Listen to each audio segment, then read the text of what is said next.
For more on this matter, we are now joined by legal analyst and associate with BDK Attorneys, Jacques Peacock, and he joins us in our studio here on the late edition. Of course, Jacques, you have seen, the outcomes today of the proceedings in court. One would say that we've heard this before. Why are we hearing it again in court? So, good evening. Today's testimony, especially as the first witness, was really to set the scene for the new presiding officer, the new judge who's hearing the matter. We need to understand that he is hearing the matter for the first time. We've heard it before, but the matter has started de novo before this court, before this judge, and particularly today's testimony was really to paint the picture for him that the state wants to really lie out all the groundwork for their case that they need to prove. And of course, we saw there Zandile Khumalo being the first witness to take the stand in this new trial we are seeing underway. One would also ask that what are the implications, because we've heard this before, what are the implications of her contradicting herself, and how does that actually affect this trial? Because, I mean, some of the evidence we've all seen already. So, any court proceedings, when it comes to trial, is obviously mechanically recorded.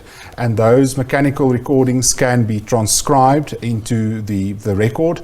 And once it is certified, that is prima facie proof that that is what was said and what was eventually transcribed. So that evidence already exists.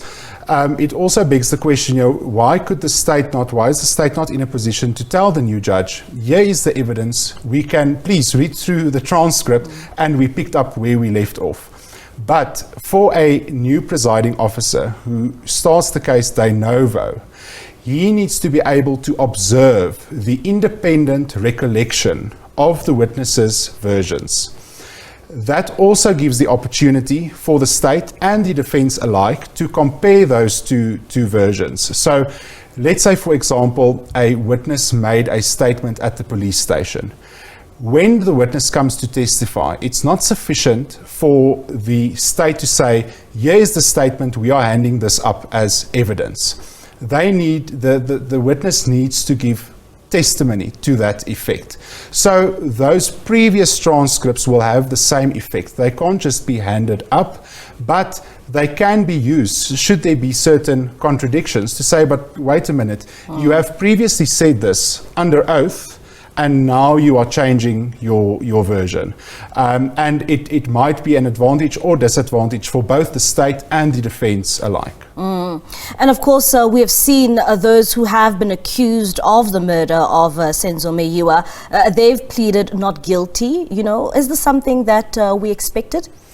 I think so, yes. I think what was sort of not expected in this instance is that at the beginning of the trial, the accused made certain admissions in terms of Section 220 of the Criminal Procedure Act, which is admissions that are not in dispute. So in the first trial, if we can call it that, there were no 220 admissions. So it was sort of said that everything is placed in dispute. Now we are sort of gaining traction to say, okay, these are the issues that we are not placing in dispute, which could also, bring along and ensure a bit of a speedier trial at this time along. But the not guilty plea, I think, was definitely expected. And you speak of a speedy trial. Would you say that the judge is under pressure to ensure that no time is actually wasted? Because, we are seeing this again play out in court.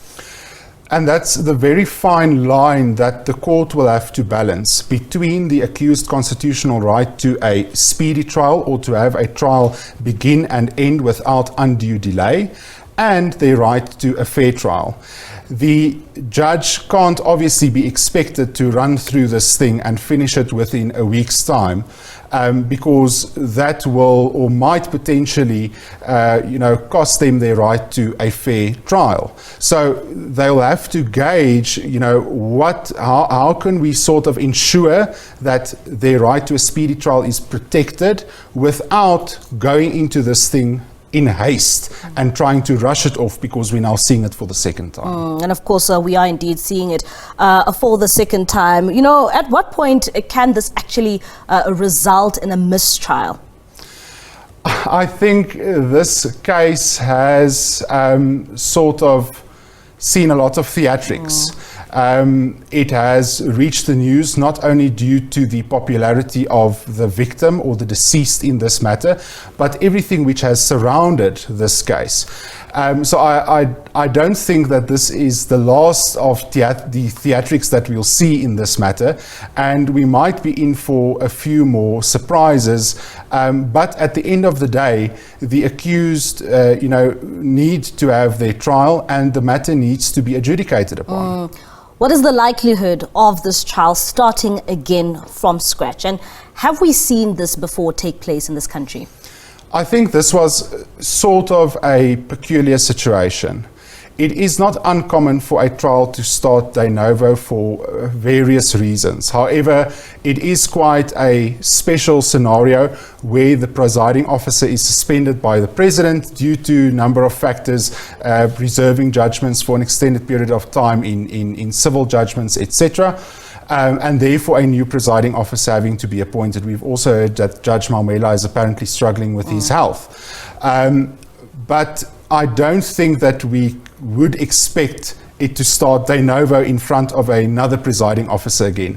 I think what also gives us some ease of mind is that they have pulled the new presiding judge from retirement.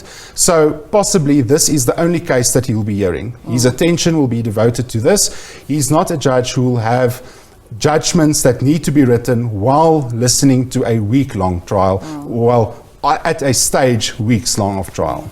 Many South Africans are asking, can a judge, I know that you've touched on it a bit, but can a judge just pick up from where another judge has left off a trial and continue? Do you see those scenarios in South Africa? For example, when you appeal a decision from the High Court to the Supreme Court of Appeal, the decision has already been taken. You are appealing that decision. So the appeal court will then peruse the record and will peruse the judgment and determine whether that decision that was reached was in fact the correct one. However, here the decision has not yet been made.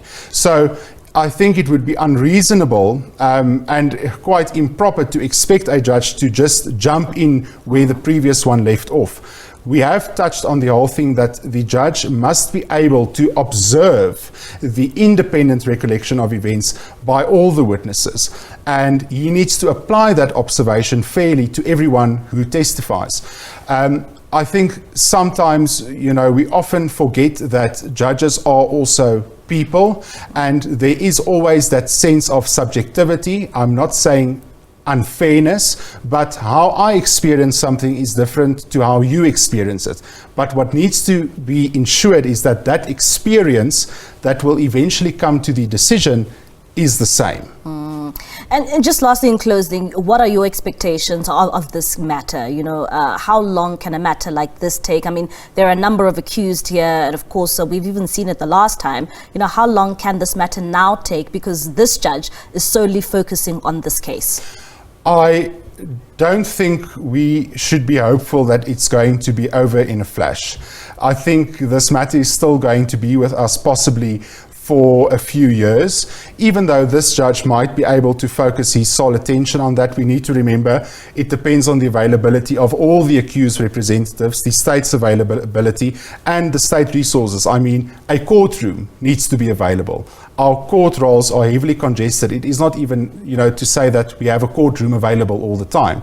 So I think we need to be prepared to be seeing a lot about this matter for the quite foreseeable future. All right, Jacques, thank you indeed. Thank you so much for your time. That is Jacques Peacock from BDK Attorneys. He is a legal analyst and an associate.